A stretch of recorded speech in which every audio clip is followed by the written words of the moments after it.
One of the objectives that it set for itself was that it's going to be much more inclusive in how it gathered information and comments and developed the content. Where we are now is that we had quite an expansive consultation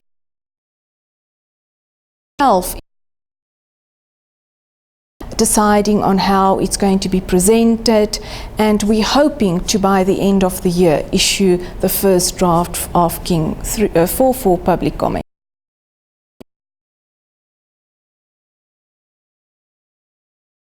The membership requirements changed because of the expectations of audit committees that changed. So whereas audit committees before had reporting, they now need to also be conversant in sustainability matters, because sustainability has now been brought into the reporting conversation.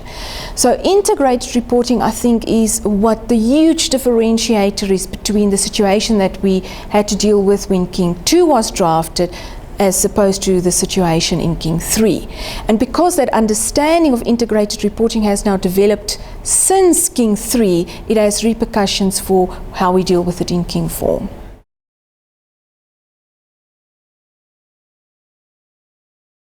They are moving in general. I do think that there are challenges, that there are matters that audit committees need to come to grips with. Examples of that is, for instance, the combined assurance model that was introduced through King 3. Audit committees, I don't believe, have come to grips with that adequately. The issues around integrated reporting, the assurance implications of it, even to go back into what an integrated report should look like and what information should be included in there. I think audit committees, it's a journey, are still coming to terms with it. And I have to say that I think that audit committees are learning with the rest of us. So it is not as if they're lagging. I just think for all of us, it's a journey to understand these complex issues.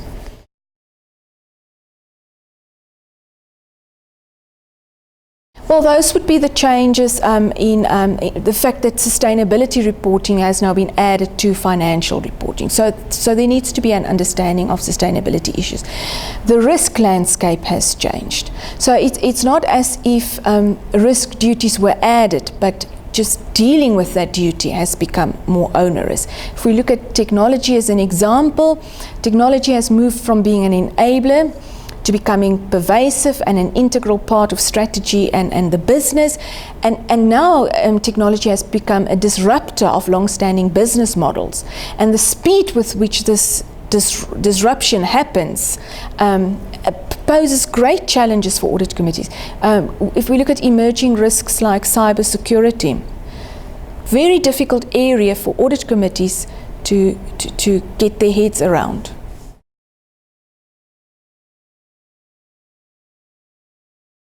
So the Companies Act elevated the Audit Committee to becoming a statutory committee, and one of its statutory duties is to ensure the independence of the auditor. But at the same time, the Audit Committee also needs to be independent of the auditor and needs to be able to evaluate and assess the work that the auditor has done. That is the main purpose of the Audit Committee, in fact, to make sure that a quality audit is performed. And that cannot be done if the Audit Committee relies completely on the work of the auditor, of course. It must, there needs to be robust interrogation and discussion of the output of the auditor.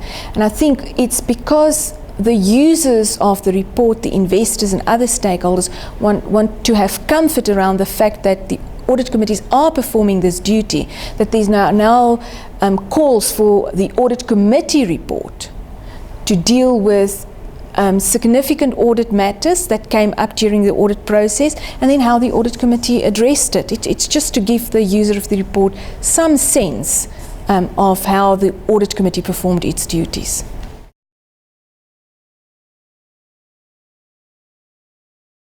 Materiality is something that's come up because because of the notion of integrated reporting. And now we understand now that in terms of our understanding of the integrated report now and how it's developed, integrated reporting, an integrated report is a concise and clear representation of the organization's ability to create value over time.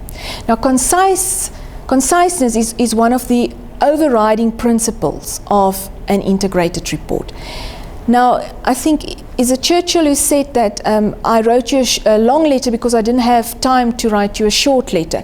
So it's you can only be concise if you really have a firm grasp of the organization and what drives it, its critical dependencies, its business model, etc.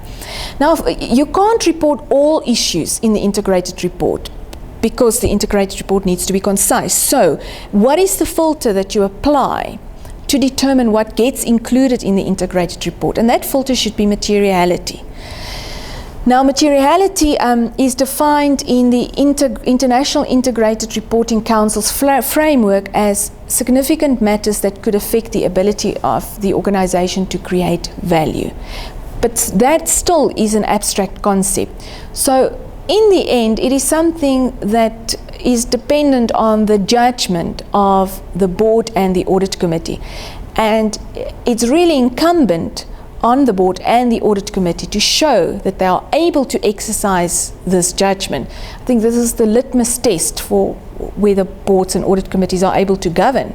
If you understand the operations of the company to such an extent that you can distill only the material information, I think you're in a good position to govern and to fulfill your fiduciary duties.